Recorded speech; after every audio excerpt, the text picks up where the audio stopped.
Hello, everybody. Dave Neal here, stand-up comic and host of Bachelorette Recap, a guy's review. It's episode 3 recap. We'll get right into it. Do me a favor and hit the subscribe button if you haven't already, and like this video. Hey, check this out. I got this in the mail, and it says, hip hip hooray to 50K, and it's a package from Canada. I'm going to open it when I get to 50,000 subscribers. Someone had commented and said they were accidentally unsubscribed, so do me a favor, check and make sure you are subscribed to the content. It really helps me out. Hitting the like button on every video helps as well, and of course, leaving nice comments for positive discussion. I got the little thing here. No spoilers, no fighting, super chats appreciated, but of course, I appreciate your patronage. Let's get right into it. No edits, no cuts, just me, you guys, and episode 3. Is it episode 3? I believe so. Michelle doesn't know who to trust. That's how we start the episode off, and it's 100% due to Jamie questioning her character. The whole episode's going to be about Jamie. We knew this was going to roll over from last week. Jamie says he doesn't care that he was the one who started it all with her. He's like, look, I don't care. I'm with her now, and we're all like, oh boy, let's see how that lasts. We'll get into that later. Group date for Top Gun premiere, one giant commercial, but it's still pretty cool. Look, you can't not look cool in a flight jumpsuit. You ever put a flight jumpsuit on, you immediately start walking a certain way with like a limp. You look pretty cool. The pizza guy, a.k.a. Doughboy Peter, geeks out over the Top Gun guys arriving. He is so amped for Top Gun. And you know what? I am too. I think it's pretty cool. I think Top Gun was a great movie, and I'm looking forward to the new Top Gun. So I'm all about the promos, even though none of the other guys knew who those actors were. It's like, who cares? They're wearing Ray-Bans. They're good in my book. So all the guys get call signs, nicknames for the radio. What should my call sign be? I'm thinking Little Recapper. Should I be Little Recapper? Let me know. Leave a comment below and let me know what my call sign could be. They had the Frosted Tips guy. They had a Doughboy, different things. The men go head over heels in a G-Force simulator. They are asked to say romantic things to Michelle as they spin in multiple directions. And then poor Will calls himself motion sensitive. He was so nervous. He's sweating. He's like, I brought pills for motion sickness. I thought maybe we'd be in a boat and that would set me off, and now they're spinning in 8 directions and that'll do it too. Michelle goes, oh, you need a bucket? As he's slowing down, he's like getting nauseous. Michelle goes, you need a bucket? And he goes, I need you. Bold move, Willie. Even that's what you love about a good guy. Even when he's upside down in a G-Force simulator, he's still spitting game. And like any good group date, they do a form of fighting, of course. See, this is how it works, right? They try to fabricate drama for the episodes before any of the guys actually cop a feel. A cop a feeling. I didn't mean like that is a fantasy thing. Cop a feeling.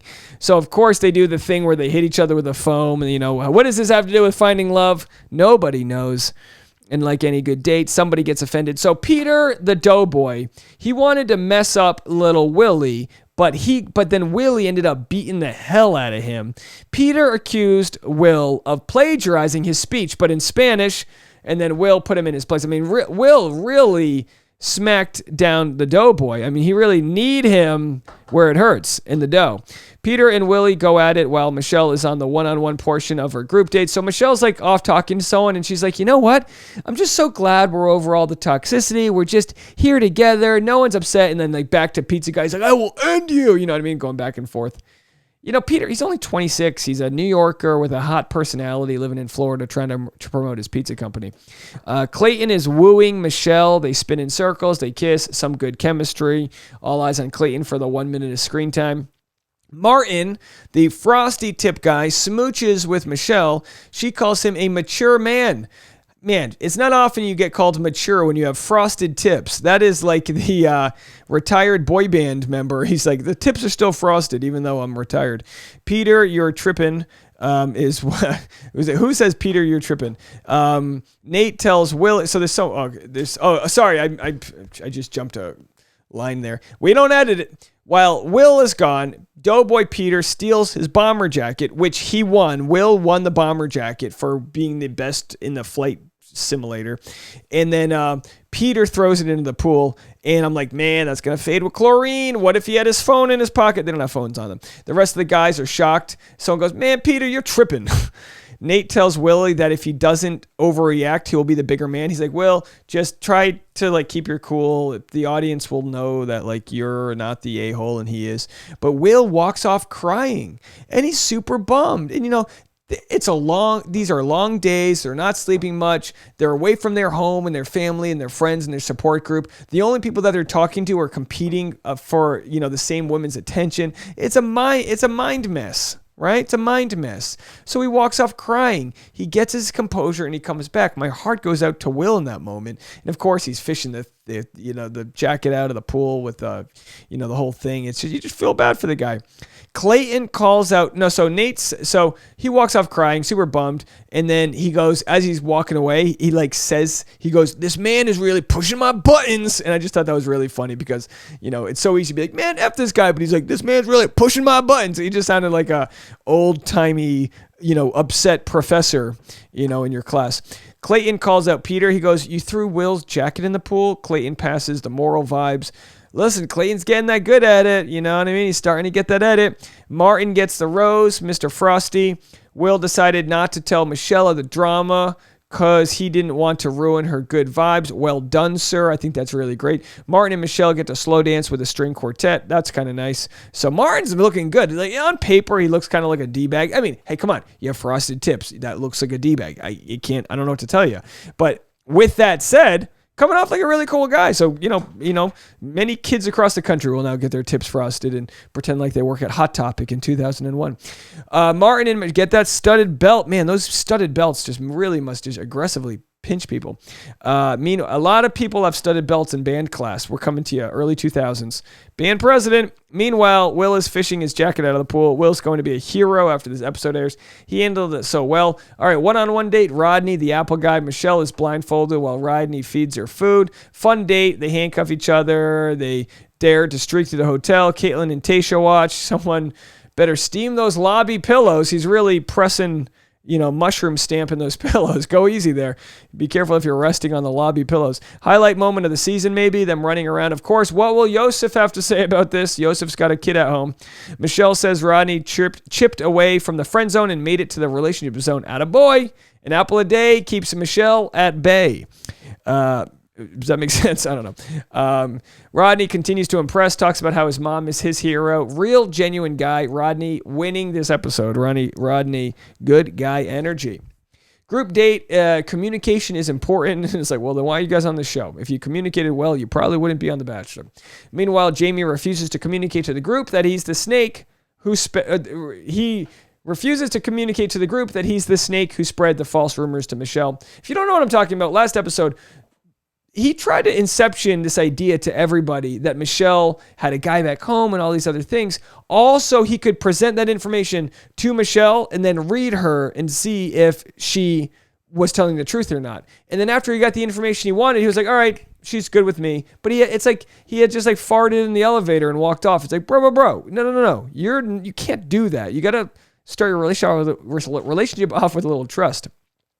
I'm recording this late Tuesday night, by the way, if my tongue is tied. I haven't even had an edible yet. Group date, communication is important. I would talk a lot slower if I had an edible. Should I do a recap with an edible? Let me know if I should do that. You guys want to do that? Chris G is pumped that Rudy Francisco is the poet that will be featured on this date. Chris G is as pumped for this poet as Doughboy was for the Top Gun guys. He's like, oh man, the Doughboy's like, oh man, the Top Gun guys. And then this guy's like, oh man, it's Rudy Francisco, the poet. And even Rudy Francisco's like, you know who I am? He says, get vulnerable, write Michelle a poem, easy directions. The poetry audience is the guys that aren't on the group date. Don't Give Up on Eternity was a knockout poem by Brandon. Chris G got all the poetry voice. He was like, listen to me as I talk in a poetry voice, and what could be is not yours, but is mine. Hit the like button if you would like an odd number of times, and then if you could subscribe, do it right now so I can pay rent. That's my poetry voice. Thank you so much. Like that kind of poetry voice. Okay. All right, moving on. I got the rice back. Tasha tried to hide it. She wanted to cook food with it. It's like, that's not food. That's a musical instrument. Jamie says he lost his book, so instead he tells a story. And then everyone's like, Jamie didn't follow the assignment. Michelle had a poetry about being a token black person, last for prom, first for basketball. She kind of talked about all these hardships she had growing up, and then about being a role model for young brown girls. I mean, Michelle knocked her poem out of the park. She crushed it.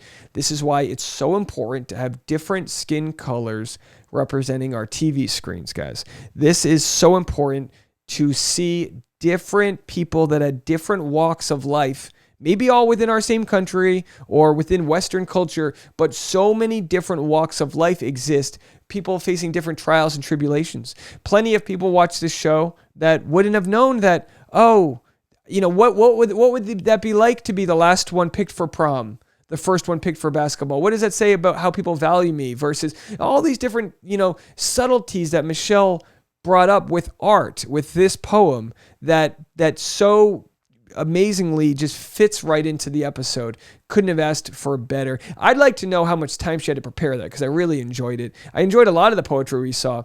And again, this is why it's good to, like I said, and don't mean to be redundant, but this is why it's good to have these conversations and see people that might look a little different than you and I and whoever else is out there, because you get some different life stories and it builds a greater depth and understanding for how we all live.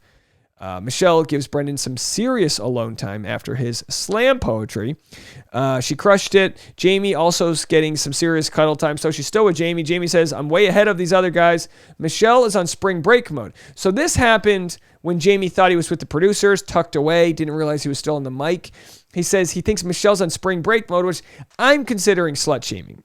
Now, he might not be doing it to her in person, but he's essentially creating a character, or trying to, of Michelle, like he feared in the first place. In the first place, he was commenting, saying, hey, I'm just trying to protect you from this character that might people see you as. And now he's doing that by saying, oh, she's just doing some spring break mode, like she's doing anything less than what anyone would do as they try to navigate the show. Completely baseless.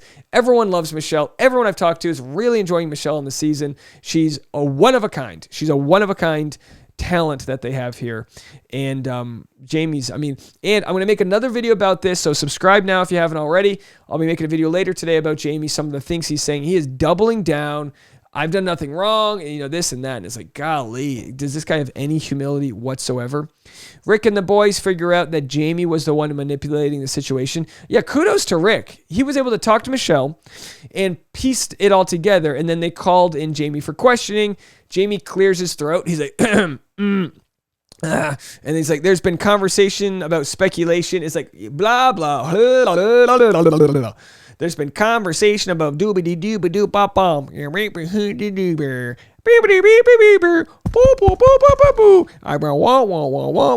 Just, blah. Okay, you get the point. That was more for me than for you. Nate cross-examines Jamie. He goes, when did this happen? Nobody's talking about this. So everyone's questioning Jamie, and his story's not lining up. The story only lines up when you can talk to one person at a time, because you can have all this, plausible deniability. But when everyone's there and everyone's having the conversation, busted. And Michelle's right there.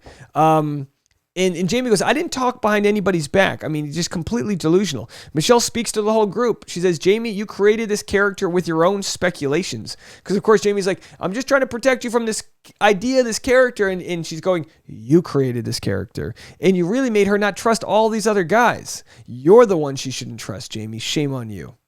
Michelle asked Jamie to speak outside. So in my kid's voice, will you do it with me? Everyone, ooh. No, really try this time. I'm going to say Michelle asked Jamie to speak outside, and then we're all going to do the kid voice when someone gets in trouble. Ready?